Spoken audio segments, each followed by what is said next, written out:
Bonjour à tous, aujourd'hui nous allons parler d'amiante. Alors première question, c'est quoi l'amiante?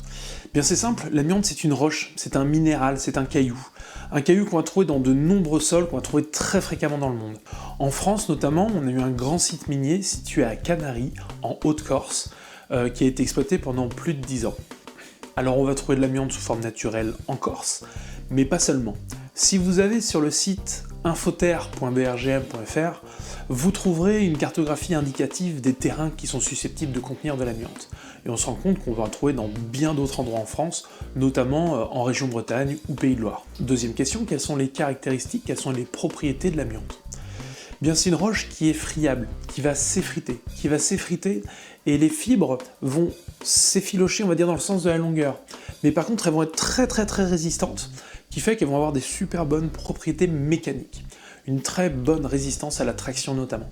En plus de ça, ce caillou, ces fibres, vont avoir une résistance à l'abrasion, une résistance chimique, une résistance au feu. Bah ouais, essayer de mettre le feu à un caillou, ça prend pas feu. Une bonne isolation thermique, phonique, électrique également. Dernière caractéristique de l'amiante, c'est un matériau qui est facilement disponible et à bas coût. C'était pas cher.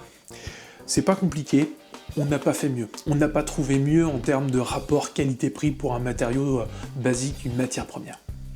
Alors troisième point, la dangerosité de l'amiante. Vous le savez certainement, l'amiante a été interdit en France en 1997. On n'a plus le droit de l'utiliser, de le vendre, de le mettre dans des matériaux de construction, de le transformer. Tout a été interdit en 1997. Pourquoi? Parce que c'est un matériau extrêmement dangereux. Le fait d'inhaler des poussières d'amiante augmente fortement le risque de développer des maladies au niveau du poumon ou du système respiratoire, notamment des fibroses pulmonaires, qu'on appelle l'asbestose, ou autrement des cancers, cancer des poumons, mais également cancer de la plèvre. L'amiante, aujourd'hui, est responsable de 1700 décès par an en France.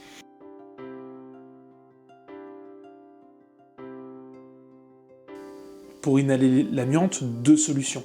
Soit on se retrouve dans une pièce, dans un bâtiment, comprenant de l'amiante sur ses surfaces, ses parois, et de l'amiante fortement dégradée. Et enfin, deuxième solution, la plus courante, c'est quand on vient agir directement ou indirectement sur un matériau contenant de l'amiante. Par exemple, si vous venez percer, scier, clouter, démonter des matériaux amiantés, ou même si vous venez taper, provoquer des vibrations qui vont faire bouger, par exemple, un faux plafond amianté, eh bien dans ces cas-là, ce matériau a tendance à libérer des fibres d'amiante qu'on vient ensuite inhaler. Quels sont les matériaux qu'on est susceptible de rencontrer qui contiennent de l'amiante sur un chantier de travaux publics?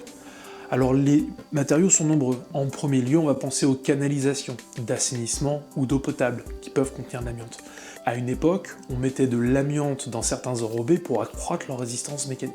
Mais on l'a vu en début de vidéo, le terrain peut naturellement comporter de l'amiante.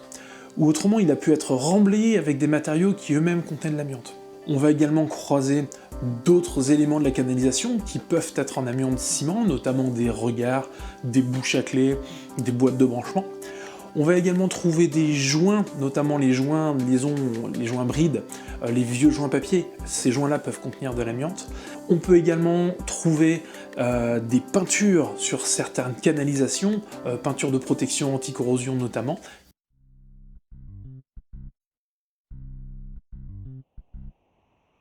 Quels sont les matériaux potentiellement amiantés dans un immeuble, dans une construction cette fois-ci?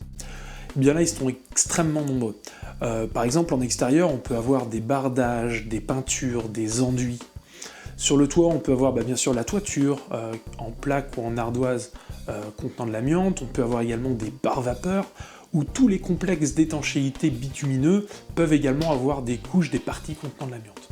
Toujours sur la partie extérieure du bâtiment, on va pouvoir trouver les menuiseries. Les joints mastic vitrier notamment peuvent contenir de l'amiante. Et pour faire la liaison avec l'intérieur du bâtiment, eh bien le compriband qu'on va trouver entre la menuiserie et le bâti du bâtiment, il peut également être fait à base d'amiante. Dans une pièce, on a les sols, donc tout ce qui est lino, dalles de sol, peuvent contenir de l'amiante, mais également la colle qui a servi à les mettre en place. Colle de carrelage, colle de faïence également. Et enfin, tout ce qui est réagréage. Ça, c'est des systèmes fibreux, donc potentiellement amiantés. Bref, à part ce qui est en bois, en métal ou en béton brut, l'ensemble des éléments dans un bâtiment sont susceptibles de contenir de l'amiante. Comment savoir s'il y a de l'amiante sur l'ouvrage sur lequel on travaille? Et bien là, c'est très simple, le donneur d'ordre doit vous fournir un rapport de repérage avant travaux. Tous les matériaux sur lesquels vous devez intervenir doivent être listés dans ce rapport. On doit savoir si oui ou non ces matériaux contiennent de l'amiante. Prochaine question, que faire en cas de doute? Dans ces cas-là, on ne touche pas. Dans tous les cas, si c'est pas prévu, ne touchez pas aux matériaux. Pour pouvoir intervenir sur des matériaux amiantés, il faut mettre en place, appliquer des modes opératoires spécifiques, par du personnel formé, avec des équipements de protection individuelle spéciaux, en mettant en place des systèmes de protection de surface dédiés à l'opération. Bref, dans le doute, on ne touche pas et on alerte. Je vous remercie d'avoir suivi cette vidéo, je vous souhaite une bonne fin de journée, à bientôt.